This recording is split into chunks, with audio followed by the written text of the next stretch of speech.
Olá, seja bem-vindo ao curso de Ética Organizacional. Compreender a ética organizacional. Definição de ética. O ser humano é capaz de fazer com arte as tarefas que tem entre as mãos: trabalhar, jogar futebol, falar, escrever. Mas, antes de fazer bem o quanto faz, deve viver bem a sua própria vida. Então, nada vai adiantar jogar bem futebol e ser infeliz, ou escrever muito bem e ter uma vida sem sentido. Segundo Alonso, entre os seres humanos, tem uns melhores e outros piores, mas como todos desejam ser mais felizes, devem aperfeiçoar-se continuamente na arte de viver a ética. A ética é a arte que torna bons o que é feito e quem o faz. A ética cuida exatamente deste aspecto, de fazer bom o ser humano, de fazer o ser humano feliz. Segundo Aristóteles, essa felicidade citada depende da plena realização do ser humano como ser racional e livre. A felicidade é sinal, é consequência, da autorrealização humana. A sociedade passa por uma grave crise de valores, identificada pelo senso comum como falta de conduta individual, de respeito pelos outros e de limites, e pelos estudiosos, como dificuldades de os indivíduos internalizarem normas morais, respeito às leis e regras sociais. Diante disso, procuraremos identificar e refletir sobre as bases morais da nossa sociedade hoje, sobre as características das relações humanas, e apontar alguns caminhos. Para isso, começaremos com a definição de alguns conceitos básicos para o nosso entendimento. O estudo da ética vem desde a antiguidade e a partir de debates filosóficos com grandes filósofos da época. Tanto Platão, quanto Aristóteles atribuem a Sócrates as primeiras reflexões sobre ética no Ocidente, embora o campo das ações éticas tenha sido definido por Aristóteles. Segundo esses grandes pensadores, o foco da ética estava na educação do caráter humano, visando conter instintos e orientá-los para o bem, de modo a adequar o indivíduo à sua comunidade. Dessa forma, a ética conciliava a personalidade do sujeito virtuoso com os valores do grupo social, que se esperava fosse igualmente virtuoso. No âmbito da realidade, há aspectos independentes de qualquer decisão humana, como o amanhecer e as estações do ano. Já dizia Aristóteles, que a ética abrange apenas as ações que dizem respeito ao possível, aquilo que comporta deliberações ou escolhas humanas, a vontade guiada pela razão, que são os elementos fundamentais da vida ética. A ética é a disciplina ou campo do conhecimento que trata da avaliação do comportamento de pessoas e organizações. A ética lida com o que pode ser diferente do que é, da aprovação ou reprovação do comportamento observado em relação ao comportamento ideal. O comportamento ideal é definido por meio de um código de conduta ou código de ética. Aluno, chegou o momento de entendermos um pouco mais sobre a ética através das definições. Vamos às definições. Nesse contexto de definições surge uma grande e divergente confusão entre a definição das palavras ética e moral, uma vez que alguns autores identificam que as duas palavras são sinônimos e outros acreditam haver uma diferença peculiar entre elas. Sendo assim, vamos caminhar para o fato de existir sim, uma diferença entre elas. Vamos tentar aos poucos encontrar formas mais simples para ajudá-los a compreender essa diferença. Refletindo sobre a origem dos termos ética e moral, é interessante notar que ambos possuem origens distintas e significados idênticos. Moral vem do latim mores, que quer dizer costume, conduta, modo de agir, enquanto ética vem do grego ethos, e, do mesmo modo, quer dizer costume, modo de agir. Essa identidade existente entre elas marca a tendência de serem tratadas como a mesma coisa. A ética é a teoria ou a ciência do comportamento moral dos homens em sociedade. Nossa! Acho que ficou complicado definir ética utilizando no conceito a palavra moral. Vamos melhorar isso. A ética tem como foco o próprio comportamento, a ação humana e não reações que dela decorrem. Assim, por exemplo, quando um colaborador desobedece às regras de sua organização, mesmo que seja para beneficiar um grande número de pessoas, que reagem positivamente, tal fato não é relevante, pois esse profissional será julgado por seu comportamento de rebeldia. Portanto, a ética está voltada para a atuação do homem, tal como é ou deveria ser, podendo-se dizer que ela gera normas e regras com o intuito de orientar as condutas humanas em suas relações sociais e organizacionais. A moral, enquanto norma de conduta, refere-se às situações particulares e cotidianas, não chegando à superação desse nível. A ética, destituída do papel normatizador, ao menos no que diz respeito aos atos isolados, torna-se examinadora da moral. Exame que consiste em reflexão, em investigação, em teorização. Poderia-se dizer que a moral normatiza e direciona a prática das pessoas, e a ética teoriza sobre as condutas, estudando as concepções que dão suporte à moral. Sendo assim, são dois caminhos diferentes, que resultam em status também diferentes. A moral como objeto e a ética como ciência. A ética nos remete ao caráter social da moral, onde este se relaciona com o papel que a ética desempenha na sociedade, no sentido de possibilitar um equilíbrio entre os anseios individuais e os interesses da sociedade. A ética dirigiu-se à cultura e foi entendida como morada do homem, como abrigo protetor do ser humano, ou seja, como a condição de sobrevivência e de convivência social. A sobrevivência humana demanda condições materiais de vida, como também normas de conduta, que são formuladas pela sociedade e servem para colocar limites nos desejos e ambições individuais e dirigi-los para uma relação equilibrada com as necessidades sociais.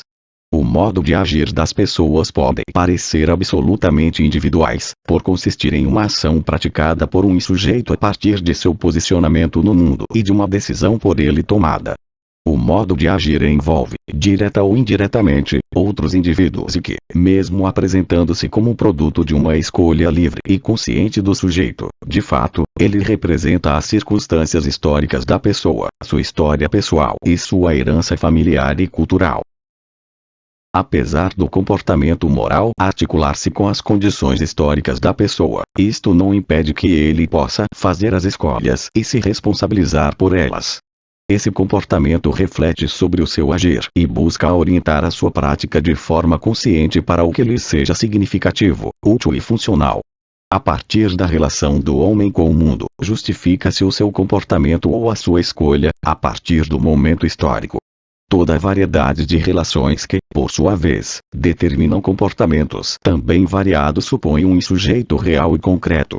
Sendo o homem social e historicamente localizado, ele traduzirá em suas práticas os condicionamentos e os limites que lhe são impostos.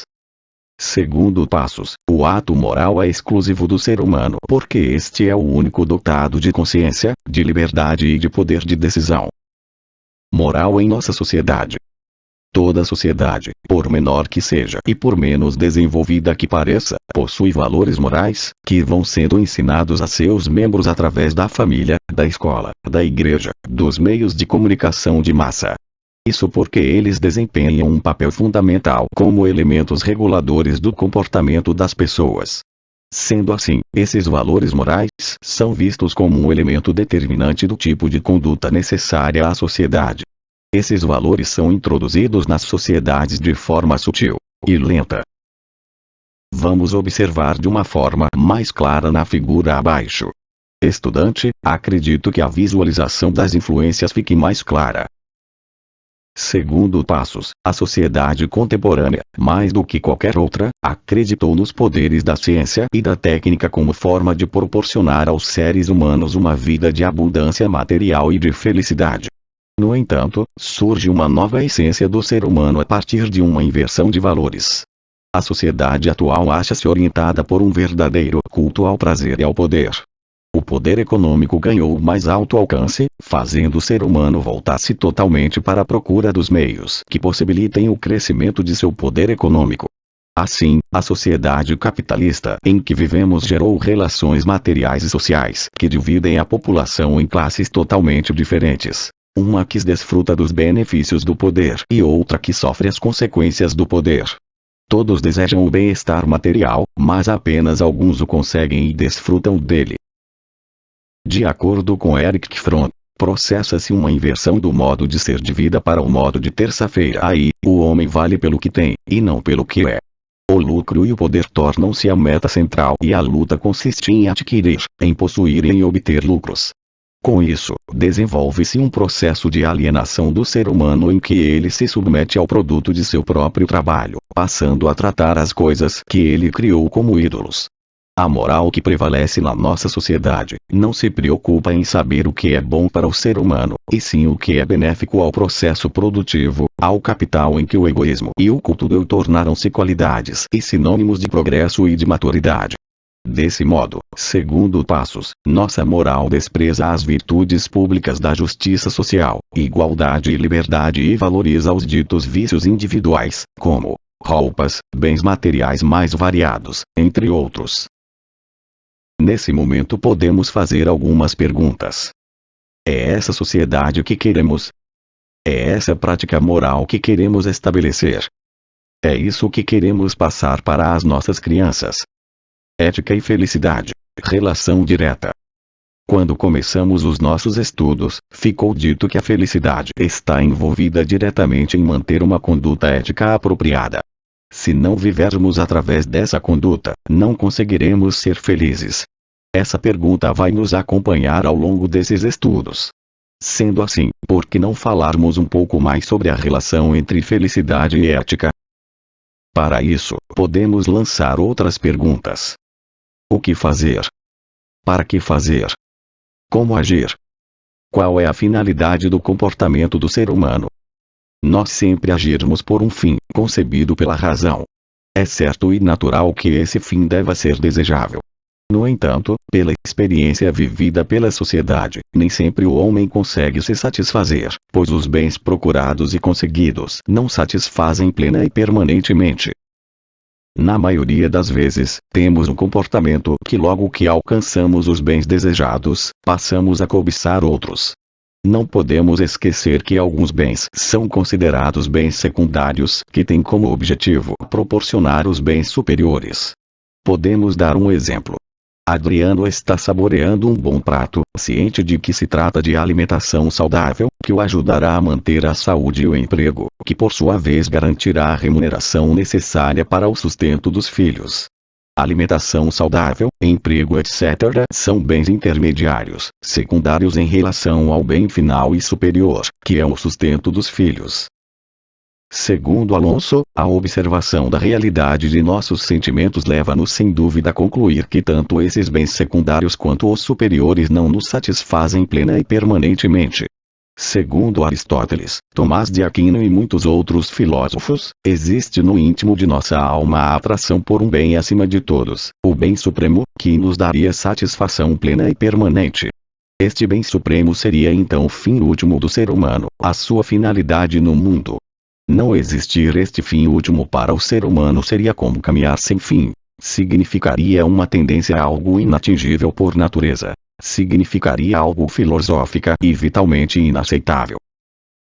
Sendo assim, estudante, você saberia dizer qual seria esse bem supremo? E aí? Você se arrisca? Então, lá vai. Felicidade é o bem supremo, pleno e permanente. Você acertou. Vamos tentar explicar melhor o que seria a felicidade como bem supremo, pleno e permanente. Primeiro, vamos começar entendendo que as características determinadas à felicidade significam nesse contexto. Supremo significa superior a todos os bens e prazeres possíveis. O ser humano não consegue imaginar nada que supere a felicidade. Pleno significa ser diferente, que satisfaz completamente, dando sentido à vida, satisfazendo aos anseios pessoais e mais profundos. Permanente significa ser diferente dos passageiros prazeres sensíveis. E só pode ser permanente o que se estabelece como hábito, como disciplina na maneira de decidir, de agir, afinal, de ser. O que seria essa felicidade? Que felicidade procura o ser humano? Que classe de felicidade satisfaz ao ser humano? Para facilitar o nosso entendimento sobre as questões acima citadas, vamos tentar explicar como os grandes pensadores Aristóteles e Tomás de Aquino as responderiam. Segundo Aristóteles, a felicidade depende da plena realização do ser humano como ser racional e livre. A felicidade é sinal, é consequência, da autorrealização humana. Para Tomás de Aquino, há 3 graus de felicidade. O primeiro, da felicidade secundária, resulta da conduta excelente. é a felicidade do homem honesto, justo ou reto. O segundo grau, da felicidade superior, decorre da perfeição da alma racional pela contemplação das realidades superiores. É a felicidade do homem sábio. O terceiro grau, o da felicidade completa, decorre da visão direta de Deus, da chamada visão beatífica da vida futura. Na vida terrena, o maior grau de felicidade possível é conseguido através da harmonia interior decorrente da prática das virtudes e do amor, finalizando na contemplação de Deus. Sendo assim, o caminho real da felicidade exige o que se costuma chamar de comportamento ético, que é indissociável de um contínuo aperfeiçoamento de virtudes pessoais. Ou seja, o que se pode fazer, em termos práticos, para ser feliz é adquirido e cultivando virtudes. E, o que é virtude? Mencionamos muitas vezes essa palavra, mas será que realmente sabemos o que é? Vou tentar mostrar para você. Vamos lá. Virtudes. De acordo com Alonso, virtudes são hábitos, adquiridos disciplinadamente, que predispõem as pessoas para agir bem. As virtudes não inatas. O ser humano nasce, sim, dotado de um organismo ético, mas cabe a cada um fazê-lo funcionar. Virtudes adquirem-se. As virtudes mantêm a pessoa no imenso campo do bem. Ajudar o próximo, sorrir, ser cordial, ser justo, generosos, paciente, cumprir os compromissos, etc. Existem 4 virtudes principais ou primárias, como podem ser chamadas: prudência, justiça, fortaleza e temperança. Vamos defini-las logo adiante. O contrário da virtude é o vício, que é um mau hábito adquirido. Vício é a imprudência, a injustiça, a covardia, a intemperança e muitos outros que podem derivar deles. Para ficar mais claro a definição de cada uma das virtudes, segue abaixo uma tabela explicativa. Tabela de prudência e seus detalhes.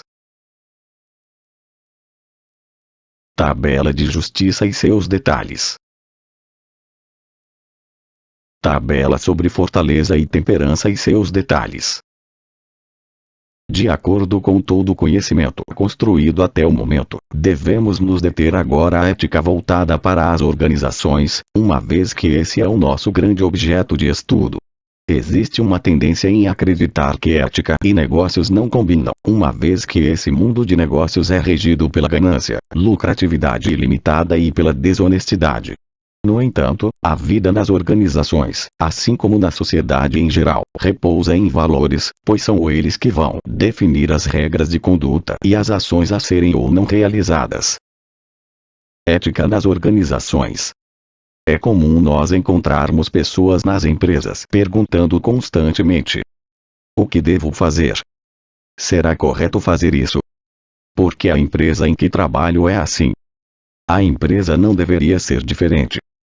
Diariamente nos vemos frente a frente com situações ou problemas que nos levam a fazer tais perguntas. Sempre perguntamos sem nos questionarmos por que o fazemos. Elas fazem parte da nossa normalidade. Qual minha atitude perante a situação de um colega de trabalho que está correndo algum tipo de risco? Devo ajudá-lo, mesmo correndo riscos de perder, talvez, o emprego ou algum tipo de negócio? Aluno, será que fomos e somos educados a refletir sobre estas questões? De acordo com Passos, ética nas organizações é o estudo da forma pela qual normas morais pessoas se aplicam às atividades e aos objetivos de uma empresa comercial. A ética nas organizações se caracteriza como valores abstratos, nem alheios aos que vigoram na sociedade. Ao contrário, as pessoas que as constituem, sendo sujeitos históricos e sociais, levam para elas as mesmas crenças e princípios que aprenderam enquanto membros da sociedade. A ética nas organizações significa forma de ser e modo de agir, não de maneira mecânica, mas como fruto da reflexão em consonância com a cultura e a filosofia da organização, ou melhor, a ética nas organizações reflete sobre as normas e valores efetivamente dominantes em uma empresa. Interroga-se pelos fatores qualitativos que fazem com que determinado agir seja um bom agir. O mundo das organizações é cercado por conflitos, por choques de interesses individuais e, muitas vezes, entre esses e os da própria organização, de modo que a ética servirá para regular essas relações, colocando limites e parâmetros a serem seguidos. De acordo com Passos, essas orientações também são responsáveis pela garantia da integridade dos indivíduos que vivem o dia a dia da empresa e sua saúde física e mental. Possibilitam que eles tenham alegria com o que o fazem, fortaleçam o compromisso com a organização, renovem e coloquem em prática o poder criativo e produtivo que possuam, a solidariedade, o estímulo, enfim, as condições necessárias à manutenção da organização. Os critérios a serem adotados pela organização seguem os passos do dono daquela organização, refletindo os valores dessas pessoas, consequentemente da cultura organizacional. Esses critérios definem as decisões a serem tomadas e a maneira como as relações interpessoais devem se dar, assim como o espaço atribuído ao indivíduo. Importante, nesse momento, entender a importância da ética profissional de cada indivíduo inserido nas organizações. Como visto anteriormente, as organizações possuem valores e princípios que regem o seu funcionamento e o indivíduo como ser profissional também deverá ser regido por princípios e valores. Sendo assim, vamos entender um pouco agora sobre ética profissional. Ética profissional. A ética é condição essencial para o exercício de qualquer profissão. Cada conjunto de profissões deve seguir uma ordem de conduta que permita a evolução harmônica do trabalho de todos, a partir de conduta de cada um, através de uma tutela no trabalho que conduza à regulação do individualismo perante o coletivo. A atividade profissional é a ação produtiva de bens materiais e serviços. Devido ao desenvolvimento e à expansão da atividade profissional, gerou-se a necessidade de organização do trabalho. Segundo Santos, a ética profissional é a reflexão sobre a atividade produtiva, e dali extrair o conjunto excelente de ações, relativas ao modo de produção. A atividade produtiva tem hábitos e costumes próprios. Tem também acordos que asseguram a produção de justiça mínima no decorrer de seu exercício e constituem, ambos, o objeto da ética profissional. Camargo afirma que a ética profissional é a aplicação da ética em geral no campo das atividades profissionais. A pessoa tem que estar envolvida de certos princípios ou valores próprios do ser humano para vivê-los nas suas atividades de trabalho. Nesse momento, surge a necessidade de falar dos códigos de conduta ou códigos de ética, onde esses estruturam e sistematizam as exigências éticas de todos os profissionais no tríplice plano de orientação, disciplina e de fiscalização. Abaixo segue uma representação mais clara da importância dos códigos de ética. Dada a necessidade de delimitar os campos e as formas de atuação de seus colaboradores e parceiros, as organizações vêm procurando elaborar códigos de conduta. Segundo Moreira, o Código de Ética tem a missão de padronizar e formalizar o entendimento da organização empresarial em seus diversos relacionamentos e operações. A existência do Código de Ética evita que os julgamentos subjetivos transformem, impeçam ou restringam a aplicação plena dos princípios. Cada organização estabelece um sistema de valores, explícito ou não, para que haja uma homogeneidade na forma de conduzir questões específicas, ou seja, todos os públicos que de forma direta ou indireta contribuem para um bom desempenho da empresa. Acionistas ou proprietários, empregados, clientes, fornecedores e distribuidores concorrentes, governantes e membros da comunidade em que está inserida a empresa. Códigos de ética fazem parte do sistema de valores que orientam o comportamento das pessoas, grupos, e das organizações. Os códigos de ética compreendem normas de conduta. Há o código de ético dos médicos, da propaganda, dos militares, dos políticos, dos jornalistas, de um grupo social ou até mesmo de uma pessoa. Os códigos de ética ou conduta são explícitos, como juramentos que os médicos fazem, ou implícitos, como a obrigação de oferecer socorro a quem está em dificuldades. O Código de Ética ou de Conduta estabelece regras permanentes para pautar o comportamento de indivíduos e grupos que não raro atuam em diferentes regiões geográficas, dando assim uma orientação comportamental única. Segundo Ponchiroli, a razão de ser do Código de Ética é fornecer critérios ou diretrizes para que as pessoas descubram formas éticas de se conduzir. É mais para orientar do que solucionar os dilemas éticos da organização. A maioria dos códigos aborda temas como conflitos de interesse, conduta ilegal, segurança dos ativos da empresa, honestidade nas comunicações dos negócios da empresa, denúncias, suborno, entretenimento e viagem, propriedade de informação, contratos governamentais, assédio moral, assédio sexual, uso de drogas e álcool. Para isso, deve-se acrescentar que o comprometimento das pessoas com os objetivos organizacionais é uma exigência ética, razão pela qual não se pode deixar de perceber a força integradora das normas éticas nas organizações. Portanto, é imprescindível a criação de conselhos de ética para, uma vez exercido o amplo direito de defesa, julgar e punir os que não adotem uma linha de conduta ética. Segundo Ferrell, tem havido tentativas de formular um conjunto de padrões éticos universal. Na Suíça, líderes empresariais europeus, norte-americanos e japoneses reuniram-se em Caux para elaborarem um código internacional de ética respaldados no conjunto de valores compartilhados mundialmente, tais como veracidade, integridade, equidade e igualdade. Esse Código Internacional de Ética é constituído de 13 princípios que abrangem as mais variadas interfaces das organizações. Responsabilidade das empresas, impacto social e econômico das empresas, conduta empresarial, respeito às regras, apoio ao comércio multilateral, respeito ao meio ambiente, prevenção de operações ilícitas, relações com o cliente, direitos e deveres dos colaboradores, agregação de valor para proprietários e investidores, parceria com fornecedores, práticas com relação à concorrência, inserção da comunidade nas decisões empresárias. As organizações que criam um clima transparente, de confiança e respeito mútuo, possuem recurso valioso para gerar credibilidade, interna e externa, e incentivo para o sucesso. É vantajoso para a empresa ser considerada ética, pois tal reputação produz um efeito positivo poderoso sobre suas relações com as partes interessadas. E associado a essa busca da ética no trabalho das organizações, iremos introduzir um novo conceito que será a responsabilidade social nas organizações. Estudante, chegamos ao fim desta aula. Obrigado e até a próxima.